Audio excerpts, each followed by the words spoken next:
Acts chapter 21.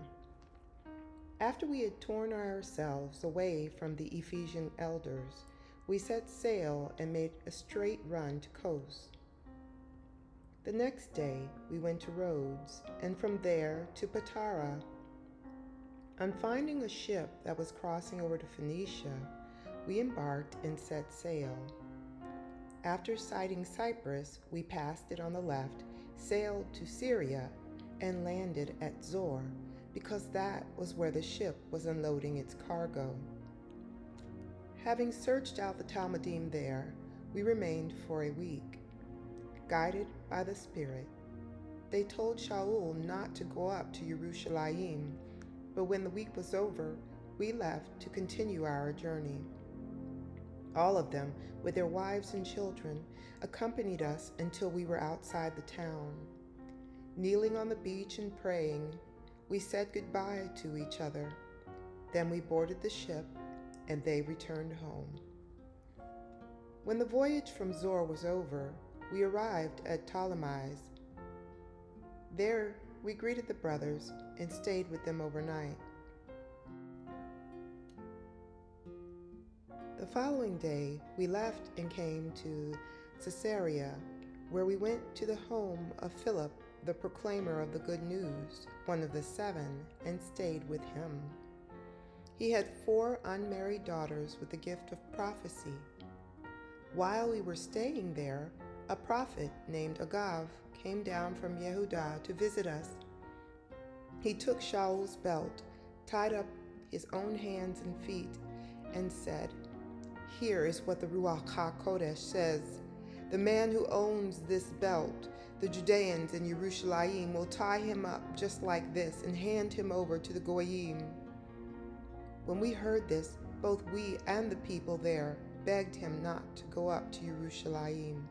But Shaul answered, "What are you doing, crying and trying to weaken my resolve? I am prepared not only to be tied up, but even to die in Jerusalem for the name of the Lord Yeshua." And when he would not be convinced, we said, "May the Lord's will be done," and kept quiet. So at the end of our stay, we packed and went up to Jerusalem, and with us went some of the Talmudim from Caesarea. They brought us to the home of the man with whom we were to stay, Manasseh from Cyprus, who had been a Talmud since the early days. In Jerusalem, the brothers received us warmly. The next day, Shaul and the rest of us went in to Yaakov, and all the elders were present. After greeting them, Shaul described in detail each of the things God had done among the Gentiles through his efforts. On hearing it, they praised God, but they also said to him, "You see, brother, how many tens of thousands of believers there are among the Judeans, and they are all zealots for the Torah. Now, what they have been told about you is that you are teaching all the Jews living among the Goyim to apostatize from Moshe, telling them not to have a Brit Milah for their sons and not to follow the traditions. What then is to be done? They will certainly hear that you have come, so do what we tell you. We have 4 men who are under a vow. Take them with you, be purified with them, and pay the expenses connected with having their heads shaved.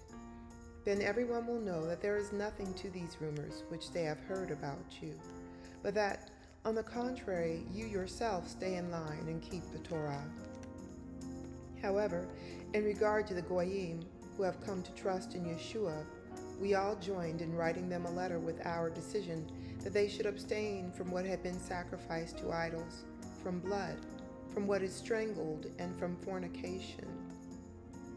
The next day Shaul took the men, purified himself along with them, and entered the temple to give notice of when the period of purification would be finished, and the offering would have to be made for each of them. The 7 days were almost up when some unbelieving Jews from the province of Asia saw him in the temple, stirred up all the crowd, and grabbed him. "Men of Israel, help!" they shouted. "This is the man who goes everywhere teaching and everyone things against the people, against the Torah, and against this place. And now he has even brought some goyim into the temple and defiled this holy place.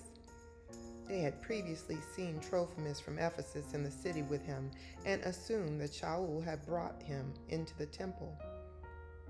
The whole city was aroused, and people came running from all over. They seized Shaul and dragged him out of the temple, and at once the gates were shut.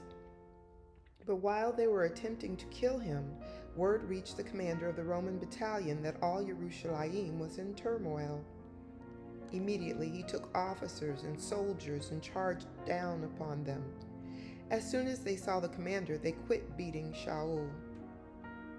Then the commander came up, arrested him, and ordered him to be tied up with 2 chains.